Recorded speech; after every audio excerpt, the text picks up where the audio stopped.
4 বছর পর পর পৃথিবীতে এমন এক উৎসবের উপলক্ষ তৈরি হয় যেখানে বিভিন্ন দেশের সীমানা, ভাষা আর সংস্কৃতির পার্থক্য যেন মিশে যায় একই আবহে। এই ফুটবল মহাসমারোহে মেতে ওঠে বিশ্বের কোটি কোটি মানুষ। বাংলাদেশের অসংখ্য ফ্যানরাও যুক্ত হয় এই মহাসমারোহে।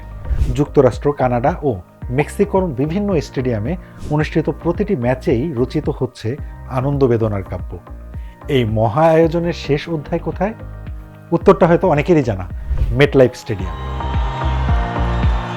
ফাইনাল ম্যাচ সহ 8টি ম্যাচের এই ভেন্যুটি যুক্তরাষ্ট্রের নিউ জার্সিতে অবস্থিত। প্রায় 21 লাখ বর্গফুট আয়তন এবং একসঙ্গে 82,500 দর্শক ধারণ ক্ষমতা সম্পন্ন ভেন্যুটি ফাইনালের মতো গুরুত্বপূর্ণ ম্যাচের জন্য একদমই উপযুক্ত। শুধু ফুটবলই নয়, অনেক বড় বড় অনুষ্ঠান ও কনসার্টেরও আয়োজন করা হয় এই মেটলাইফ স্টেডিয়ামে। শুধু স্টেডিয়ামের নামই নয়, বিশ্বজুড়ে বিমার আর্থিক সুরক্ষায়ও কাজ করে মেটলাইফ। একটা মজার ব্যাপার কি জানেন? এই আসরে খেলতে আসা 48টি দেশের মধ্যে 24টি দেশেই উপস্থিতি আছে মেটলাইফের। বাংলাদেশেও এর কার্যক্রম রয়েছে 74 বছরেরও বেশি সময় ধরে।